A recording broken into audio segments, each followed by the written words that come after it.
Assalamualaikum warahmatullahi wabarakatuh.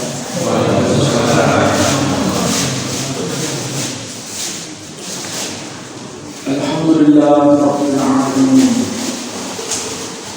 Alhamdulillahilladzi arsala rasulahu bil huda wa dinil haqq liyudhhirahu 'ala ad-din kullihi wa kafaa billahi shahida. Asyhadu an la ilaha illallah wahdahu la syarika lah wa asyhadu anna Muhammadan 'abduhu wa rasuluh la nabiyya ba'dahu.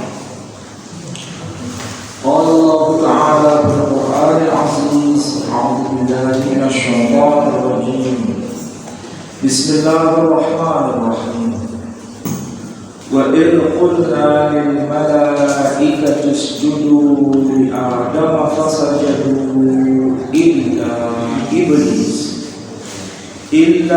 iblis aba wastakbara wa kana minal kafirin. Al-ayat. Sadaqallahu alaihi. Saudara-saudara, Bapak Ibu sekalian yang saya hormati, alhamdulillah pada waktu ba'da saat ini kita bisa bersama-sama melanjutkan kajian kita dalam rangka mentadabbur ayat-ayat Allah. Mudah-mudahan ba'da isya ini kita bisa bersama-sama merenungi maksud dan tujuan firman Allah dalam Al-Quran, dan kita mendapatkan maghfirah dan pengampunan dari Allah Subhanahu wa Ta'ala. Saudara-saudara yang bawa Al-Quran, silakan dibuka surah Al-Baqarah, surah yang kedua. Surah Al-Baqarah, surah kedua, ayat yang saya baca tadi, ayat ke-24. 34. Ayat yang ke-34. Kalau ayat itu diterjemahkan secara harfiah, Bismillahirrahmanirrahim. Wa idh qulna, dan ingatlah tatkala kami telah berkata. Wa itu artinya dan, artinya tatkala, menunjuk peristiwa di masa lampau. Ini beda maknanya bila tertulis wa idza. Kalau ditulis wa idza berarti peristiwanya belum terjadi. Tapi ini menunjuk pada peristiwa yang sudah terjadi, maka huruf dal disukun. Kalau disukun berarti peristiwa sudah terjadi di masa lalu. Qulna, kami telah berkata, lil malaikat, kepada para malaikat. Ini penting kalau kita cermati. Allah Subhanahu wa Ta'ala menyeru para malaikat, bukan dua malaikat, bukan satu malaikat. Karena di sini disebutkan al-malaikat, arti harfiahnya para malaikat. Usjudu, sujudlah kalian semua, li Adam, kepada Adam.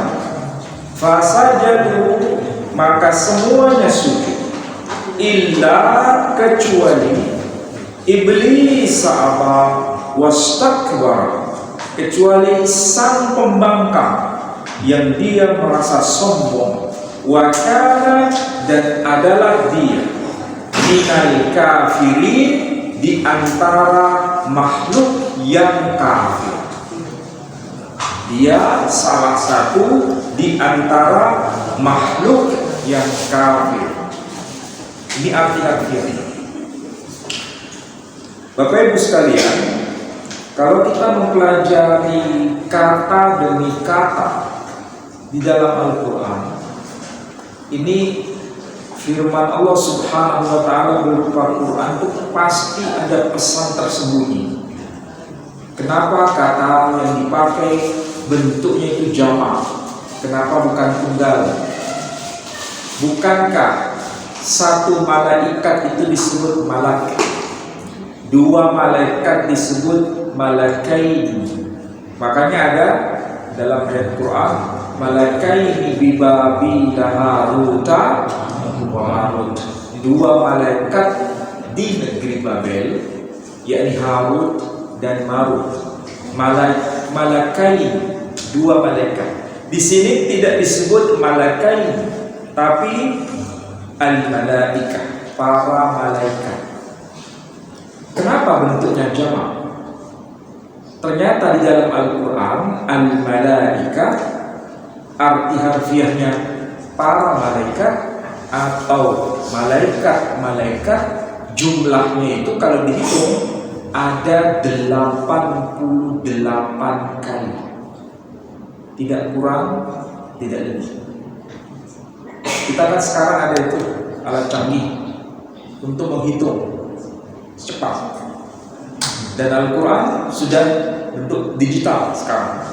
Bisa dicari kata ini diulang berapa kali. Ternyata diulang 88 kali. Kira-kira tahu maksudnya apa itu malaikat?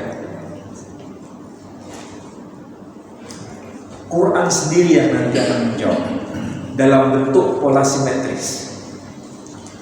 Kalau kita paham al-malaikat diulang 88 kali, ada satu kata yang lain yang kontras dengan al-malaikat diulang juga 88 kali. Kira-kira kata apa itu? Apa? Iblis, bukan. Apa? Jin, bukan. Apa? Kok jadi teka-teki? Kalau al-malaikah bentuknya jamak, ya, jamak. Lebih dari 2, artinya jamak, banyak. Itu 88 kali. Kontrasnya, lawan katanya itu juga diulang 88 kali dan bentuknya juga jamak. Kalau iblis bentuknya jamak atau tunggal? Iblis tunggal, berarti nggak nyambung. Kalau tadi apa lagi selain iblis? Syaiton. Syaiton bentuknya jamak atau tunggal? Tunggal. Ini bentuknya jamak. Al-malaikah bentuknya jamak 88 kali. Ada kata lain juga disebutkan 88 kali. Bentuknya juga jamak. Apa itu? Manusia. Bukan. Please, daripada teka-teki kita jawab. Serius ini, betul. Jadi kita nanti paham maksudnya. Ternyata yang bentuknya jamak, ya, diulang 88 kali, persis seperti pengulangan kata al-malaikah. Ternyata kata asyayatin. Apa artinya? Setan-setan. Kalau syaitan satu. Kalau asyayatin, setannya berapa? Banyak. Al-malaikah, malaikatnya berapa? Banyak. Oh, satu bukan, tapi jamak. Berarti kita dari sini paham. Oh, kalau begitu, lawan kata setan itu adalah malaikat. Lawan kata setan itu malaikat, bentuknya sama-sama apa dalam Quran? Jamak. Asyayatin, al-malaikah. Asyayatin 88, al-malaikah 88. Apa ini kebetulan? Bisa jadi kebetulan. Tapi ada juga kebetulan yang lain. Misalnya Al-Quran menyebut kata al-haya itu 115 kali. Apa arti al-haya? Hidup. Ada kata lain yang diulang persis sama 115 kali, yakni kata al-maut. Apa arti al-maut? Mati. Jadi kalau kita ingin tahu apa itu al-haya, lawan katanya apa? Maut, mati. Kalau ingin tahu kata mati, lawan katanya al-haya. Jadi Quran itu bicara dengan dirinya sendiri. Kita nggak perlu menafsirkan, langsung Allah sendiri yang jawab. Jumlahnya sama. 115 kali 115 kali. Masih banyak kebetulan yang lain. Kalau kebetulan itu diulang, apakah itu kebetulan? Tidak mungkin. Itu pasti ada grand design. Oke, sekarang kita paham bahwa al-malaika itu bentuknya jamak. Usjudu, sujudlah kalian semua. Li Adam, kepada Adam. Adam itu jumlahnya satu atau jamak? Satu. Mereka semua sujud kecuali iblis. Bentuknya satu atau jamak? Satu. Satu yang membangkang. Makanya disebut iblis, arti harfiahnya yang membangkang atau sang pembangkang. Aba wastakbar, dia itu merasa besar, arti harfiahnya merasa sombong. Wa kana, dan adalah dia minal kafirin, min ba'diyah, sebagian minal kafirin, di antara salah satu di antara yang kafir. Kenapa ayat ini tidak berkata wa kanal kafirun, tapi wa kana minal kafirin? Pertanyaannya, pada masa awal peristiwa ini terjadi, yang kafir itu satu atau banyak? Yang kafir itu satu atau banyak? Yang kafir zaman itu, zaman ketika diciptakan Adam, ya, yang kafir pada masa itu satu atau banyak? Banyak atau satu atau banyak? Gak jelas jawaban sampai. Pada masa awal, masa awal, ketika Allah menciptakan Adam, sebelumnya diciptakan malaikat, sebelumnya diciptakan makhluk-makhluk yang lain. Ketika Adam dicipta, siapa yang pertama kali ingkar kepada Allah? Disama dengan iblis yang membangkang. Jumlahnya berapa? Kenapa ayat ini dikatakan wa kana minal kafirin? Bukankah wa kana minal kafirin berarti salah satu di antara yang kafir? Berarti saat itu yang kafir berapa? Satu atau banyak?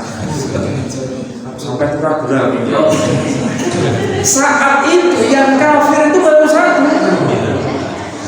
Tapi yang ngomong wa kana minal kafirin yang ngomong ini siapa? Allah Azza wa Jalla. Berarti di masa depan ada yang mengikuti jejaknya.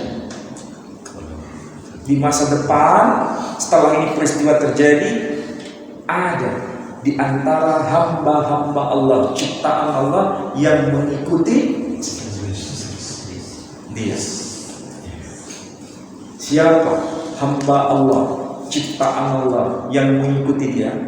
Ada nggak yang ada di sini? Ini saya menggunakan bahasa sederhana supaya paham, ya, supaya paham. Berarti akan terjadi di masa depan saat ini digelar peristiwa itu, ada yang akan mengikuti, ada yang mengikuti. Makanya ini adalah bapaknya, embahnya, dedengkotnya yang ingkar ini. Tapi masalahnya, kenapa Allah nggak sebut makhluk ini namanya? Tahu nggak? Iblis itu nama atau gelar? Gelar. Iblis itu arti harfiahnya adalah yang membangkang, sang pembangkang. Loh, namanya siapa? Kedudukannya itu apa? Ini ada bolongnya iblis guys.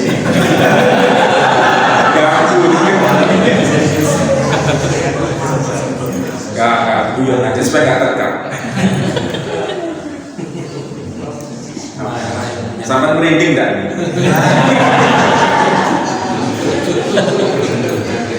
Nah begini, berarti kita harus mulai sadar kenapa sang tokoh ini yang dianggap sang pembangkang namanya kok nggak disebut. Siapa sebenarnya namanya itu? Kedudukannya, posisinya, jabatannya apa?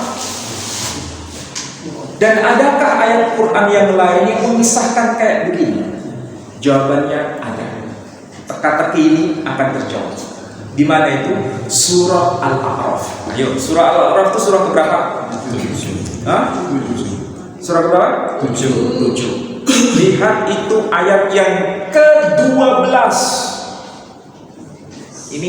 Ini semacam kode. Tahu artinya? Al-A'raf itu artinya apa? Hah? Tempat yang tertinggi. Arti harfiahnya Al-A'raf itu tempat yang tertinggi. Surah urutan berapa? 7. Tahu makna 7? Itu ars itu langit. Quran saling menjelaskan tempat yang tertinggi, makanya disebut Al-A'raf, tempat yang tertinggi. Ketika Allah menciptakan di surah Al-Baqarah ayat yang ke-29, huwallazi khalaqa lakum ma fil ardi jami'an thumma istawa ila as-sama'i fasawwahunna sab'a samawat. Dialah Allah yang menciptakan bumi dan keseluruhannya apa yang ada padanya, dan Allah menuju pada penciptaan langit dan sekaligus menyempurnakannya. Berapa jumlah langit itu yang disebut? Sab'a samawat. Lagi-lagi perhatikan itu yang bawa Al-Quran. Sab'a samawat, arti harfiahnya 7 lapis langit. Kalau yang nggak bawa Al-Quran berarti sudah hafal dan bisa tahu. Lihat itu, nggak usah dilihat tapi bisa bayangkan karena sudah hafal kan. Ayo sekarang saya nggak tanya yang bawa Al-Quran, yang sudah hafal ini. Sab'a samawat udah berapa huruf? Jangan bocorin yang bawa Al-Quran. Berapa huruf di situ? 7 huruf. Apa aja?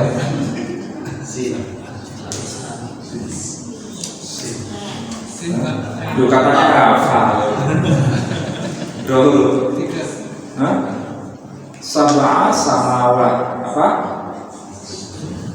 Hurufnya itu Sab'a samawat. Arti harfiahnya 7 lapis langit. Berapa huruf? 7. 1 huruf Sin, 2 huruf Ba, 3 huruf Ain, terus Sin, Mim, kemudian Wawu, kemudian Tak apa? Tak marbutoh atau tak maftuhah. Berarti huruf tak ya. Berapa huruf? Berarti total 7. Sampai tahu maksudnya? Sampai pernah mikir sampai ke sini? Pernah mikir sampai ke sini? Berarti itu lapis yang tertinggi. Di sini bicara mengenai Al-A'raf, tempat yang tertinggi. Di situ terjadi tragedi. Tragedi apa? Lihat tuh ayat yang ke-12. Di situ dikatakan, qala ma mana'aka alla tasjuda id amartu. Telah berkata Allah, apa yang menghalangimu untuk sujud atas perintah-perintahku? Qala, telah berkata dia yang tidak mau sujud itu, ana khairum min, aku lebih baik daripada dia. Khalaqtani min nar, engkau telah menciptakan aku dari api. Wa khalaqtahu min tin, dan engkau menciptakan dia dari api. Peristiwa ini terjadi di bumi atau di Solo? Di Solo itu rumah apa ya? Solo. Arti tempat yang tertinggi terjadi tragedi. Tragedi kesombongan. Padahal tempat tertinggi itu tidak layak ada kesombongan. Ini pelajaran untuk kita. Saya tanya sekarang, yang tidak mau sujud ini, makhluk ini, tauhidnya tingkat tinggi atau tingkat rendah? Saya lagi. Yang makhluk yang disuruh Allah untuk sujud kepada Adam ini, ya, ini posisi jabatannya itu tinggi, sangat tinggi, di tempat tertinggi. Tetapi makhluk ini memiliki sesuatu, yakni tauhidnya sangat rendah atau sangat tinggi? Tinggi. Tetapi anehnya, tauhid yang tinggi, punya ketauhidan tertinggi, tidak dibarengi dengan akhlak yang tinggi. Disitulah kesombongan mulai muncul. Jadi kalau ditanya, sampai tauhidnya rendah atau tinggi?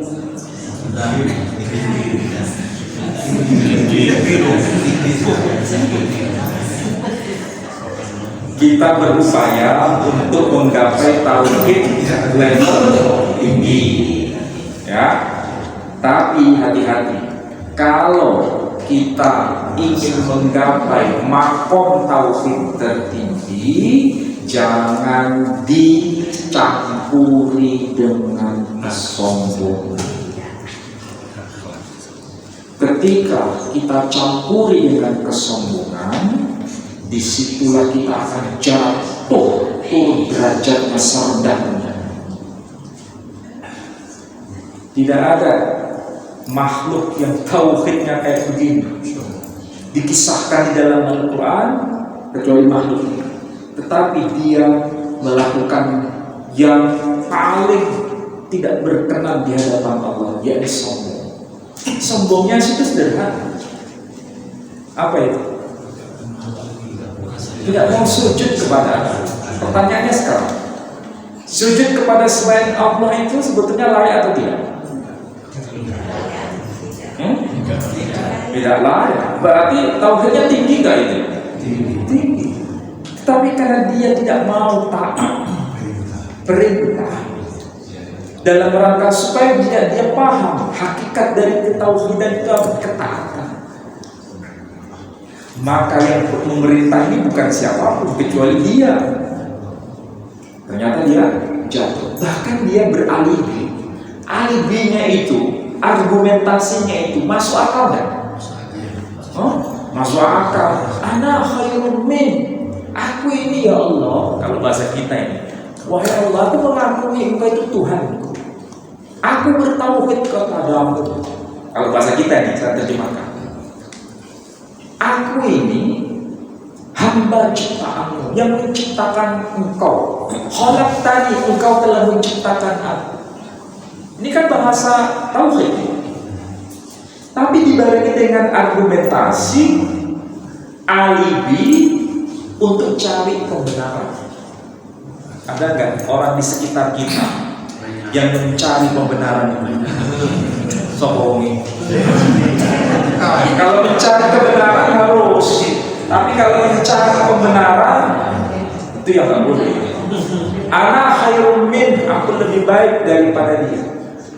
Secara ilmu kimia dan fisika, memang dia layak mengatakan itu, dan itu tidak salah. Allah pun tahu.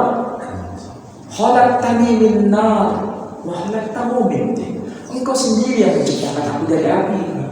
Engkau sendiri yang menciptakan Adam dari tanah. Kira-kira kalau Allah mendengar ucapan sang pembangkang itu, kalau kita ya mengatakan, iya benar kamu itu. Kira-kira begitu enggak? Iya benar. Karena materi yang berupa tanah dengan api itu unsurnya, kualitasnya itu lebih dahsyat api dibanding tanah. Nggak salah itu.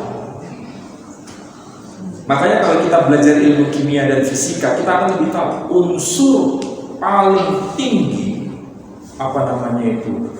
Ada neutron, proton dan sebagainya itu kualitasnya lebih tinggi. Sama seperti emas dengan perak, kualitasnya lebih tinggi mana? Kok tahu sampai?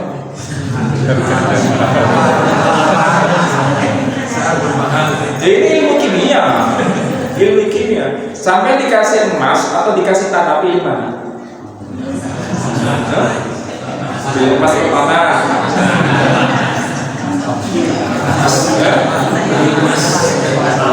Ya, pasti jawabannya. Nah, kalau emasnya semasa gram, Ustaz, tanahnya hektar lebih tanah gitu kan? Ini bicara mengenai apa? Kualitas. Ya. Jadi kita bisa bayangkan ya, ini makhluk luar biasa. Tetapi alibi itu tidak dibutuhkan oleh Allah Subhanahu wa Ta'ala. Yang penting kamu taat atau tidak.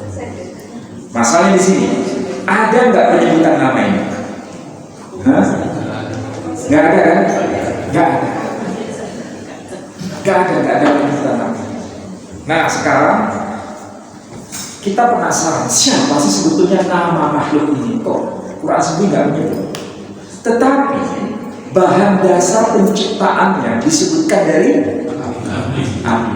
Bahasa Quran menyebut api itu apa? Hah? Nah, nar itu hurufnya nun, alif, ro. Catat. Ini sebanding dengan al-malaika, ya. Al-malaika yang tadi diulang berapa kali? 88. Al-malaika salah satunya disebutkan dalam Al-Quran, yakni pertama Jibril, kedua Mikail. Ada dalam Al-Quran surah Al-Baqarah di bagian yang awal. Jibril, Mikail, sampai tandai namanya itu. Mikail, Jibril, itu bahasa Arabnya. Orang Yahudi menyebutnya Mikhael, Gabriel. Orang Inggris menyebutnya Michael, ya, kemudian Gabriel juga. Orang Prancis menyebutnya bukan Michael, Michel.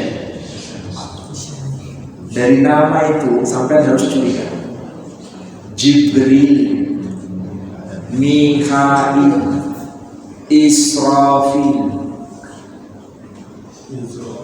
Israel. Lihat itu belakangnya. Apa itu? Il dalam bahasa Quran itu maksudnya Tuhan.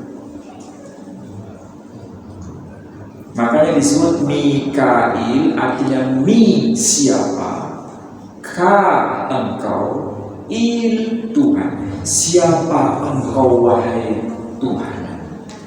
Bahasa seperti itu disematkan kepada makhluknya, kemudian diberi nama Mikail.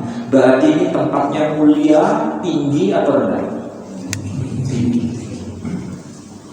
Makanya peristiwa ini terjadi di tempat yang tertinggi. Ada yang sujud, ada yang tidak sujud. Yang sujud itu Jibril, Mikail, Israfil, dan lain sebagainya.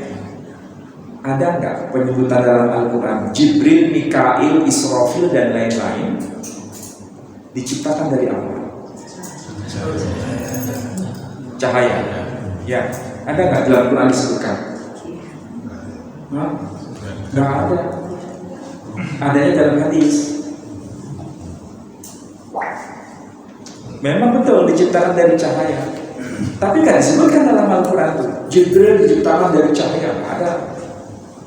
Adanya dalam hadis. Mikail diciptakan dari cahaya. Iya betul. Tapi nggak ada dalam Quran. Adanya dalam hadis. Cahaya bahasa Arabnya apa? Nur. Nun, waw, ra. Yang tidak sujud tadi diciptakan dari. Nah, ada nggak dalam Al-Quran disebut? Ada. Nah, ini kan aneh Pak. Yang sujud namanya disebut dalam Quran, tidak disebutkan bahan dasarnya dari apa dia. Yang diseru sujud, tidak mau sujud, namanya nggak disebut dalam Quran, tapi bahan dasarnya disebut. Saya ulangi lagi. Jibril namanya disebut, bahan dasarnya nggak disebut. Yang bahan dasarnya disebut, namanya nggak disebut. Sakjane sopo namanya itu? Sampai penasaran kan? Di dalam kitab-kitab tafsir ya namanya disebut Azazil. Ingat tuh belakang namanya apa itu? Jibril, Israfil, Mikail, Azazil. Berarti ini pangkatnya tinggi atau rendah? Tinggi. Tapi bahan ciptaannya yang satu nur, yang satu nah. Kira-kira sampai paham maksudnya apa? Allah sedang bicara. Sampai kok tegang seperti ini. Kira-kira kita mikir sama-sama. Kenapa kok nggak disebutkan ini? Tetapi peristiwanya itu diulang bukan di satu surah, tapi di surah-surah lain. Seakan-akan ini penting bagi kita ini. Namanya Azazil. Kalau saya ibaratkan SPBU ya, tahu SPBU kan? Ya. Kualitas yang tertinggi di SPBU itu apa? Turbo. Di bawah turbo apa? Pertama. Di bawah pertama apa? Pertalite. Ya. Di bawah pertalite apa? Premium. Bensin. Masih ada nggak? Paling rendah apa? Sekarang saya tanya. Kalau Jibril itu nur, ibaratnya sama dengan turbo. Ya, turbo. Kalau Azazil itu di SPBU, karena dari nar, ibaratnya apa? Pertama. Nur, nar, ya kan? Cuma bedanya saksret, tahu saksret? Bedanya cuma satu tingkat aja. Beda oktan. Apa namanya? Beda apa itu? Beda oktan. Beda oktan. Oktannya itu cuma beda satu seret aja. Nur, nah, makanya ini digolongkan satu sebutan. Al-Malaika digolongkan satu sebutan. Lah kalau begitu, Adam dari tanah, kalau di SPBU ibaratnya apa? Hah? Bukan solar. Kalau gitu tingkat paling rendah lah itu. Rendah. Tapi coba lihat, Allah sedang bicara kepada kita. Ini bahan dasarnya kualitas rendah, tetapi Allah angkat derajatnya. Sedangkan yang diciptakan dari kualitas tinggi melakukan kesombongan, diturunkan derajat. Sampai mau pilih yang mana? KPI tertinggi, bahan dasarnya satu, tetapi derajatnya juga tinggi. Opsinya hanya dua, mau pilih seperti Azazil atau mau pilih seperti Adam. Azazil kesalahannya itu banyak atau cuma satu? Satu. Sampai yang kesalahannya berapa? Ini serius saya ngomong ini. Azazil itu kesalahannya cuma satu. Mulai dulu sampai sekarang kesalahannya cuma satu. Dia tidak mau sujud kepada Adam. Sampai sekarang pun dia tidak mau bertobat kepada Allah Subhanahu wa Ta'ala. Dia nggak mau. Padahal cuma kesalahan satu. Karena dia tidak mau bertobat kepada Allah, maka Allah menghukumnya dengan sebutan iblis. Adam melakukan kesalahan. Dia bertobat atau tidak? Maka Allah angkat derajatnya. Orang yang bertobat, dia itu membuktikan bahwa dirinya tidak sombong, merasa dirinya itu rendah di hadapan Tuhannya dan mengakui kesalahannya secara terus terang, bukan sekedar tobat lip service, tapi mengakui terus terang di hadapan Tuhannya, merendahkan diri di hadapan Tuhannya. Itu lebih mulia. Makanya orang-orang bijak, para ulama kita mengajarkan lebih baik saudara berlumuran dosa kemudian bertobat di hadapan Allah Subhanahu wa Ta'ala, itu lebih berharga dibanding orang yang berilmu tapi sombong. Kira-kira mana yang harus kita contoh? Mantan kiai, mantan mahal. Ya, sampai belas. Lebih, kalau bahasa orang sini ya, lebih baik jadi mantan maling daripada mantan kiai. Gampang ya? Lebih baik jadi mantan maling daripada mantan kiai. Kalau mantan maling itu ya mulia, tapi itu bertaubat yang benar-benar bertaubat. Yang penting adalah taubatan. Makanya kalau saudara sudah bertauhid, kan diajarkan tuh tauhid oleh guru-guru kita di sini. Ini melanggar tauhid, ini yang tidak melanggar tauhid, itu tolong dipelajari betul. Tetapi jangan sampai, ini lagi-lagi, jangan sampai ada kesombongan. Karena kalau sudah merasa sombong itu bahaya. Bahkan kesombongan dalam melakukan sesuatu yang benar itu juga tidak berkenan di hadapan Allah Subhanahu wa Ta'ala. Contoh konkretnya apa? Sederhana begini. Orang yang sholat sunnah sedikit dengan banyak, itu yang baik yang mana? Banyak atau sedikit? Banyak, ya, karena banyak. Tapi kalau sholat sunnahnya banyak, kemudian memandang rendah sebelahnya, kamu kira rokaat, aku telah rokaat. Kira-kira kalau begitu, sudah ada begitu, ini sombong kan? Yang pernah begitu siapa? Itu hati-hati. Jadi kita melakukan kebaikan, kebenaran, ketaatan, tapi dibarengi dengan kesombongan itu jadi cacat. Jadi kalau misalnya sampai yang sholat, sebelahnya itu juga ada yang sholat, tapi kemudian terbersit di hati, alah, rokaat, aku lebih mau rokaat harus mahal. Jadi aku menuju ke rokaat kedua. Makanya aku tidak ada mau. Kalau ada perasaan ini kesombongan. Makanya hati-hati dengan sombong. Sombong itu apa ya istilahnya? Sederhana, tetapi berbahaya. Sombong. Kalau bahasa sini gampang, mungkin istilahnya merasa paling nyun. Kira-kira itu baik atau tidak? Menjalankan sunnah itu baik atau tidak? Baik. Tapi kalau sudah merasa paling nyunnah, baik atau tidak? Baik. Langsung ngomong baik. Kalau menjalankan sunnah baik, tapi kalau merasa paling nyunnah, di sini ada sabotase. Siapa itu sabotasinya? Iblis. Iblis itu mempengaruhi Adam. Itu bukan dari bahasa Nabi, tapi dia mengutip ucapan Allah Subhanahu wa Ta'ala, tapi diplesetkan. Saya ulangi lagi. Iblis, ya, yang disapa iblis tadi, ketika dia melakukan kesombongan, baru dia dapat gelar.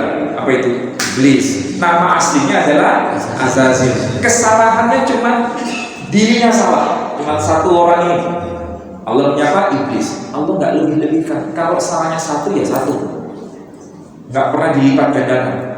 Tapi kalau sudah cari bolong, cari teman, mempengaruhi yang lain supaya ikut seperti dirinya, maka Allah berkata, fa'azallahuma syaitan, maka keduanya digelincirkan oleh syaitan. Syaitan itu mulai satu. Siapa syaitan yang disebut? Siapa? Ya Azazil tadi.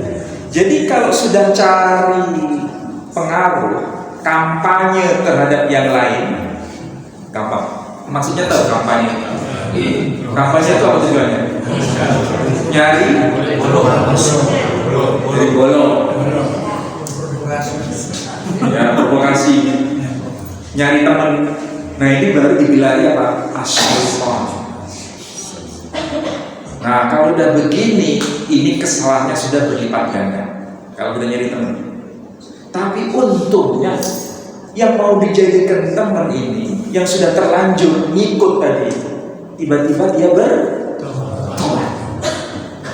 Maka sabotase gagal. Kebanyakan memang sabotase itu bahasanya indah, betul nggak? Iya. Ini saya nggak bicara pemilu loh. Saya bicara Quran, tapi dengan bahasa yang mudah dipahami. Iblis mempengaruhi Adam itu dari bahasa aslinya dia sendiri kan? Enggak. Dia menggunakan bahasa yang disampaikan oleh Allah Subhanahu wa Ta'ala, tapi diputer, diplesetkan. Jadi nggak mau dari dirinya. Ini yang namanya apa? Mengutip tapi dengan tujuan memalsukan. Supaya apa? Punya daya tarik. Makanya Adam itu sampai terkesima dengan ucapan iblis. Karena mirip dengan ucapan Tuhan. Mirip. Tapi di pelintir. Ada nggak yang begini? Banyak. Kalau seandainya berbeda dengan ucapan Tuhan, berbeda dengan ucapan Allah, pasti kita bisa tahu ini. Wah, sama ini. Mesti beda ini. Kita bisa mengidentifikasi. Tapi kalau sudah ada yang ori, kemudian ada yang KW, kira-kira kita bisa nggak bedakan secara tegas antara ori dengan KW? Kira-kira bisa nggak? Bisa, tapi sulit. Maka perlu kerendahan hati yang tinggi, seperti Adam. Maka di tengah-tengah kita itu banyak. Makanya hidup ini singkat. Kita nggak tahu kapan kita hidup, sampai berapa lama. Lakukan dua hal. Apa itu? Pertama, menyeru dalam kebaikan dan menyeru dalam kebenaran. Kebaikan dan kebenaran penting. Jadi mendakwahkan sesuatu. Mendakwahkan itu bukan harus jadi ustaz. Jadi apapun kita bisa. Tapi menyeru kepada siapapun agar hidup benar, berada dalam kebenaran, tetapi juga sekaligus menebar kebaikan kepada siapapun. Kalau itu kita gandoli, selamat hidup. Dua hal ini tidak dilakukan oleh Azazil.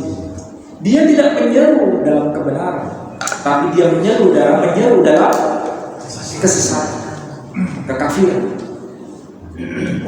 Apakah dia menebar kebaikan? Azazil enggak. Dia bahkan menebar kejahatan. Lagi-lagi dibarengi dengan kesombongan yang tingkat tinggi. Sampai hari ini, ya, Azazil itu hidup. Sampai hari ini. Dia telah hidup sebelum zamannya Adam. Ketika Adam hidup, dia tahu bagaimana karakternya Adam. Sekarang Nabi Adam sudah selesai masa hidup, sudah ribuan tahun yang lalu. Kita ini semua Bani Adam, kakek, nenek, neneknya nenek, dan semuanya itu hidup di berbagai zaman. Azazil tahu era masing-masing, tahu strategi yang dimainkan. Sampai hari ini, kira-kira dia banyak cara atau tidak? Banyak strategi atau tidak? Banyak pengalaman kan? Jam terbangnya tinggi atau tidak? Jam terbangnya tinggi.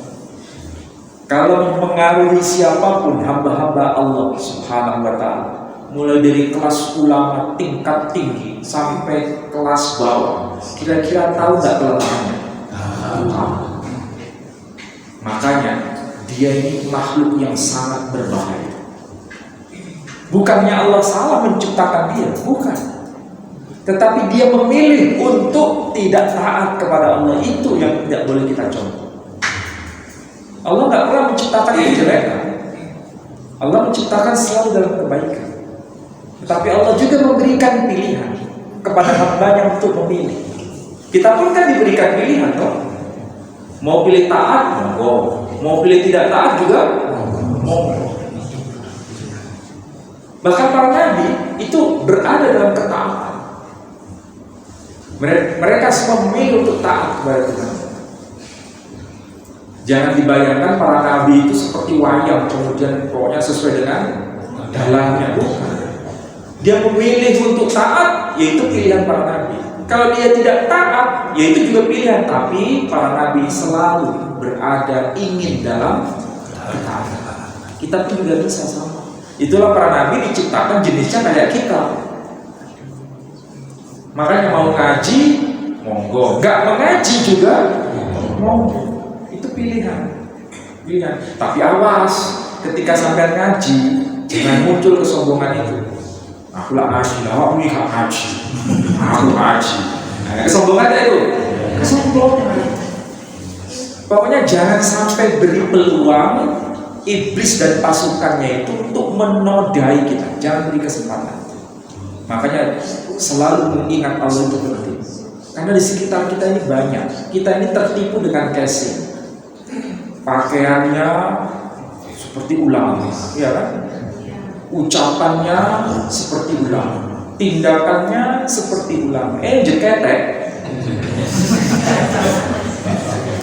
Jangan tertipu dengan casing. Jadi hidup itu begitu.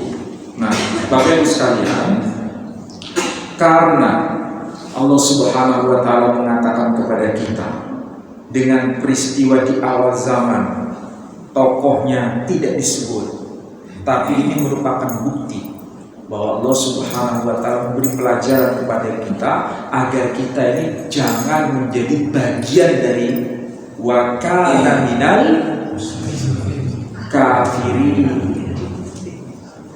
Dia yang pertama kali kafir, jangan sampai kita mengikuti jejaknya.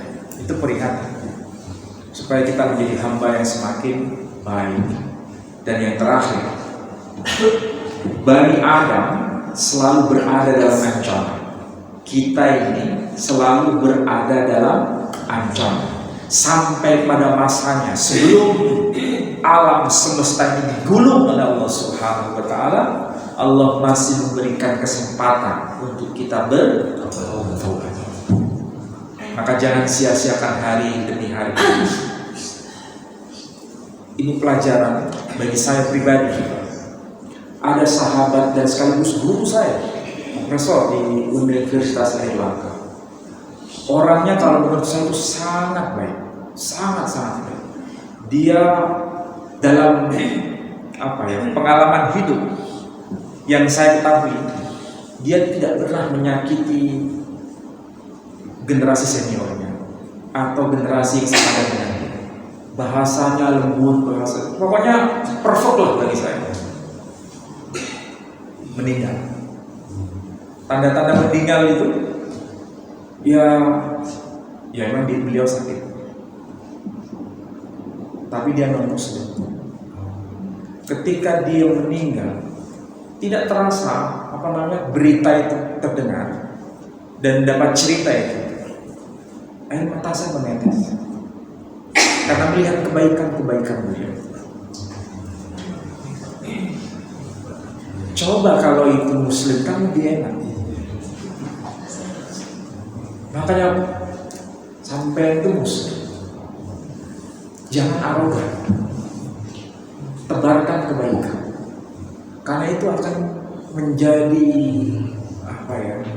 sesuatu yang berharga ketika kita tiada. Ketika kita lahir, mungkin sekitar kita tertawa. Ketika kita tiada, jangan sampai orang itu tertawa. Ketika kita meninggal, upayakan orang itu menangis karena ketiadaan kita. Pada saat kita bersama-sama dengan mereka tidak merasa kehilangan. Tetapi ketika kita sudah meninggalkan mereka akan merasa kehilangan. Dan itu saya merasakan. Sampai juga begitu pasti. Ada yang berharga yang hilang dari antara kita dan tidak mungkin dia akan bersama-sama kita lagi. Makanya menjadi muslim itu anugerah dari sampean. Jangan sia-siakan itu. Jangan berkata begini, nah kalau muslim kan sudah dijamin surga Ustaz meskipun aku begini. Jangan, itu namanya apa?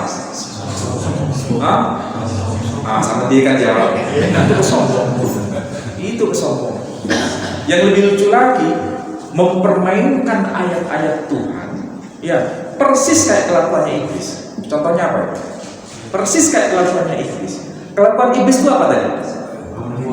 Memelintir ayat-ayat Tuhan untuk kepentingan dirinya, supaya orang lain terpengaruh, terhipnotis dengan ucapan itu.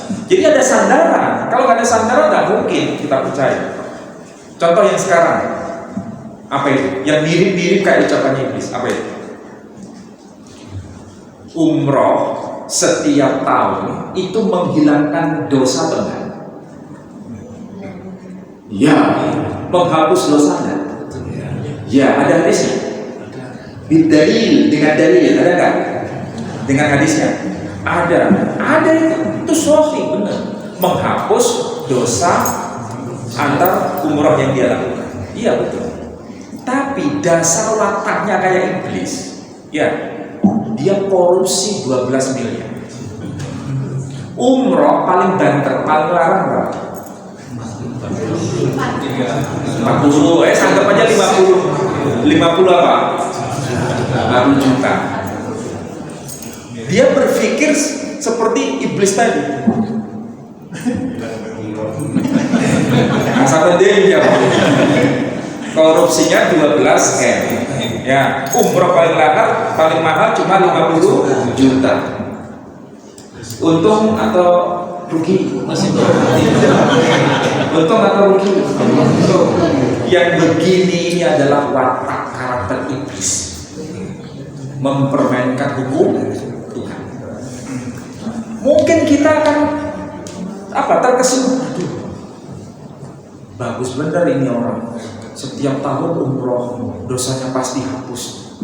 Baik ini orang, sedekah ke masjid, bangun masjid dan sebagainya. Ada yang begini? Tapi kadang tertangkap basah.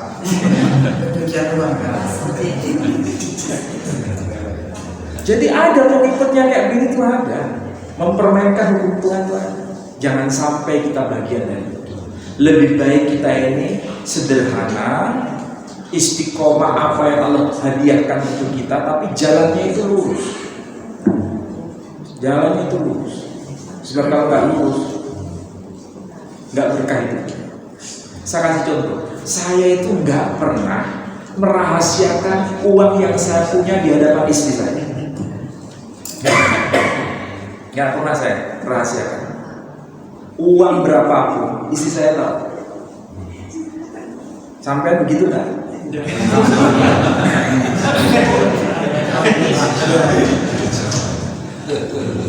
Karena apa? Ini untuk kalau saya ya, ini untuk menjaga fitnah. Satu. Yang kedua, ada saling kepercayaan. Ada saling kepercayaan. Mau diberikan semua ya monggo, tapi harus sama-sama tahu. Dulu kalau saya beli buku, mungkin karena saya takut sama istri ya. Saya ini tipe laki-laki takut sama istri. Saya beli buku, itu kan ada struknya itu. Beli bukunya berapa? Karena yang saya beli itu sampai jutaan. Saya masukkan ke dalam buku itu. Nggak saya sampaikan ke istri. Saya nggak bisa Dino. Tak pikir-pikir ini ngomong. Ternyata betul. Dia tanya, nah itu apa? Itu apa? Ya, singkat cerita dia tanya. Intinya begini, nek tuku apa? Ngomong mana? Dari situ saya belajar. Oh, berarti harus ada keterbukaan. Mencari ridhonya istri itu juga penting. Kalau di situ kan istrinya nggak ridho itu. Karena dia masih ada kebutuhan yang lain yang lebih primer atau apa. Kalau saya ego kan begini, kalau saya ini egois, saya ngelek duit aku. Iya kan? Istri saya kan tidak bekerja, saya harus di rumah. Kalau saya mengatakan saya ngelek duit dulu aku, berapa kok kamu? Bisa nggak saya ngomong gitu? Bisa. Ya itu kalau saya ngomong gitu, karakter saya kayak loh kan iblis jawabannya begitu. Ana khairum min, aku lebih baik daripada dia. Benar nggak jawaban itu? Benar. Tapi di sini bagaimana kita menjadikan keluarga itu sakinah, mawaddah, warahmah, ada terbuka. Kalau ini masalah uang, kedua masalah HP, kita sama. Ayo, siapa di antara kita yang HP-nya itu dikunci, yang lain tidak boleh lihat? Ayo. Sampai kalau ke kamar mandi HP digowo. Ayo, siapa? Ayo. Kalau tujuannya supaya nggak dibuka oleh orang nggak bertanggung jawab sih nggak masalah. Tapi kalau tujuannya motifnya sejak awal buang-buang dorong bojo ngerti. Nah ini yang bahaya. Ini yang nggak boleh. Saya salah satu tipe orang yang tidak pernah mengunci HP. Jadi istri saya buka-buka itu biasa, buka-bukaan dan nggak ada apa-apa. Supaya apa? Menghindari perselingkuhan di dalam keluarga. Tapi kadang-kadang manusia itu ini sederhana, bisa nggak dilakukan? Terutama anak muda ini yang mau kawin, yang mau nikah ini, jangan sekedar berprinsip pada soal fikih, tapi tidak berpikir lebih dari itu. Contohnya sekarang fikih ya, menikah lagi itu boleh atau enggak? Perlu izin atau enggak? Perlu izin atau enggak? Secara fikih harus izin enggak? Enggak, secara fikih. Tapi kalau tidak izin itu menyakiti istri enggak?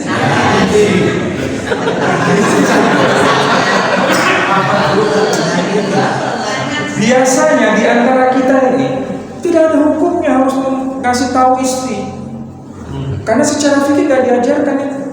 Loh, fikih itu soal hukum, tapi ada lebih dari itu. Tuhan saja begitu. Lah masa kita nggak contoh? Nabi SAW mengikuti jejak para nabi sebelumnya. Ya, contohlah Ibrahim yang bulan depan kita peringati. Ibrahim itu usia 86 tahun. Ya, itu baru punya keturunan. Namanya Berarti sebelum Ismail itu lahir, Nabi Ibrahim itu punya istri itu satu atau lebih dari satu? Lebih dari satu atau satu? Istrinya cuma satu. Ini bukan salah satu atau dua loh ya. Jangan sampai nanti ini mengkari Tuhan ya Ustaz. Ibrahim itu sampai usia senja, ya yang dilihat itu hanya sawah. Matanya itu nggak pernah lirik kanan atau lirik kiri. Persis kayak kita, lirik kanan, lirik kiri. Nabi Ibrahim itu enggak. Sampai pada akhirnya Sarah memberikan izin, nikahilah aja. Ada perintah istri pertama. Lah kalau kita perintah siapa?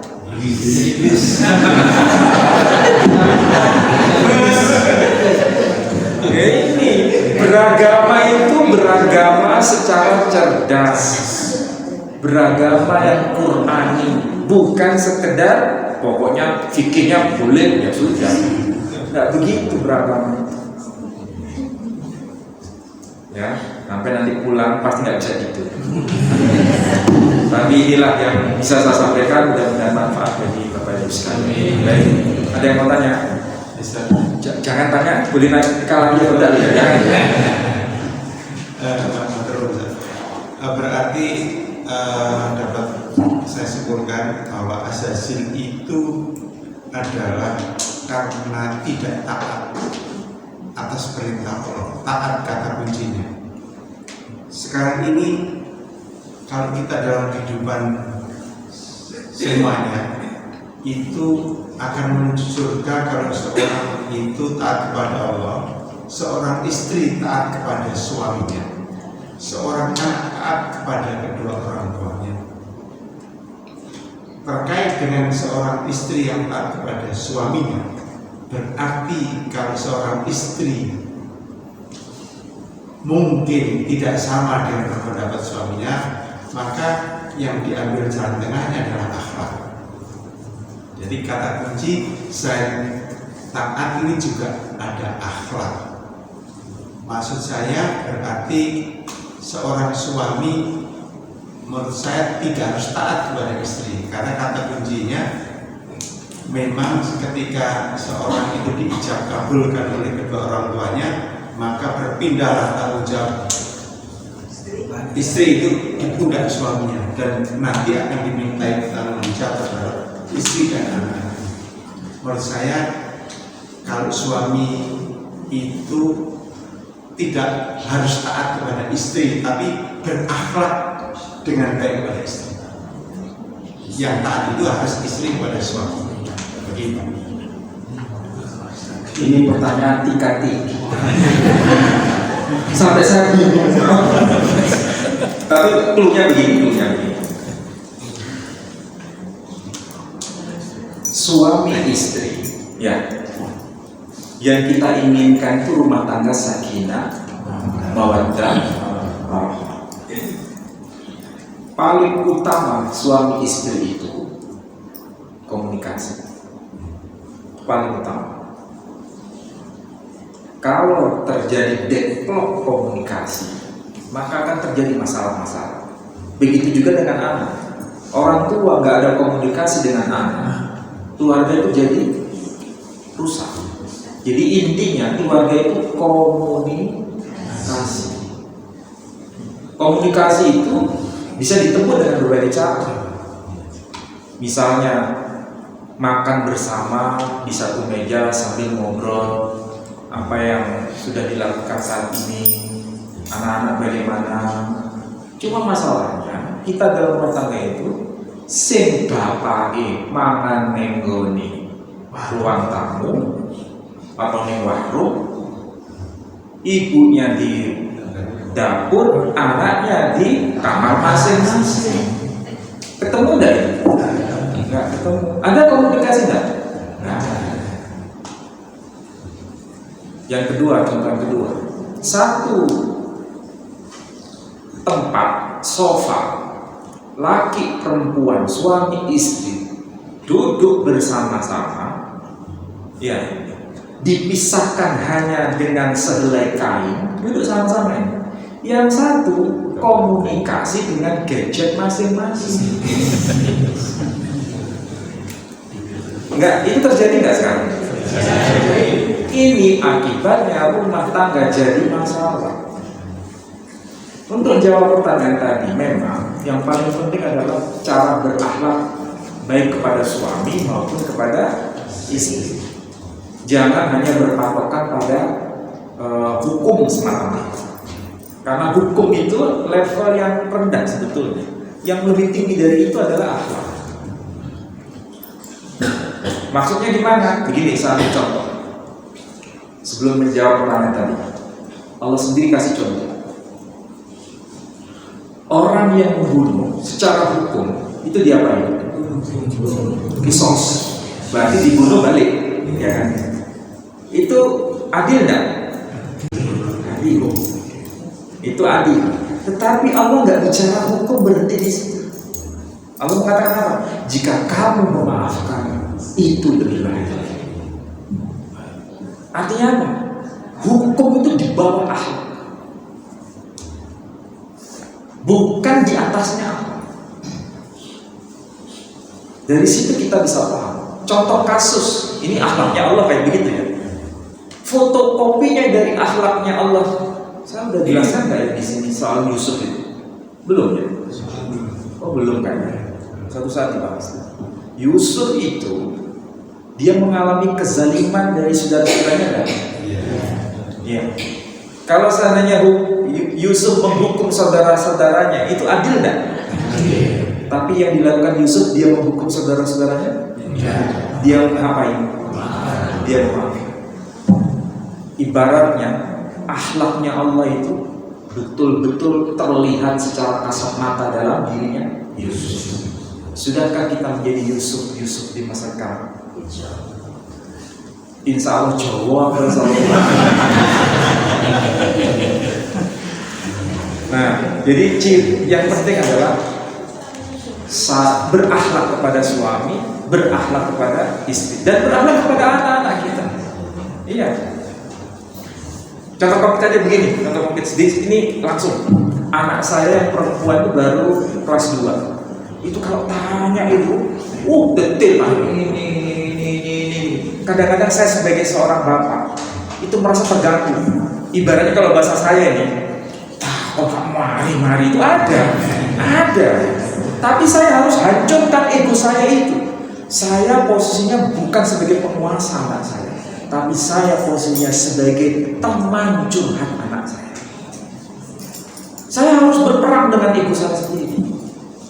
Tadi itu berangkat ke sini, nanya apa? Pak, nanti pulang jam berapa? Ya nanti Papa ngaji sampai Isya. Iya, pulangnya jam berapa? Nanya gitu terus. Malah tokon aja kok gitu saya. Kan enggak, harus saya jawab. Kalau mungkin jam sekian, paling lambat jam sekian. Itu anak saya itu nunggu. Ini sederhana, ini hidup, tapi ini fakta ini. Sampai punya pengalaman yang lain barangkali. Rusaknya rumah tangga kita, harmonisasi dengan anak-anak kita, karena ego kita ini terlalu ditampilkan. Kita nggak mau merendahkan diri seperti Adam. Kita maunya seperti karakternya bukan saya loh yang jawab. Jadi jangan sampai beri kesempatan iblis itu bertengger untuk membimbing kita. Jangan. Karena ego itu harus tekan.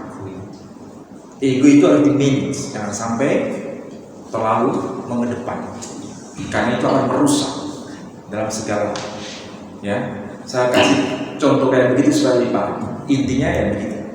Jadi mulai sekarang, kalau suami istri datang ke sini, nanti kalau pulang, ayo ingat-ingat tuh, Ustaz Minah Ali ngomong. Jangan sampai. Karena itu apa? Kalau sudah hadir berdua itu enak. Kadang-kadang saya mikir mengaji kayak LDI itu enak sebetulnya. Ada masjid di perumahan saya itu depan LDI, tapi sepi, hanya jamaahnya sendiri. Tapi senangnya apa ya? Laki perempuan sepeda motoran bareng seanak putu di Go Cafe. Kenapa? Saling belajar. Nah kalau kita yang laki ngaji, yang perempuan lihat sinetron. Yang perempuan ngaji, yang laki-laki ngopi.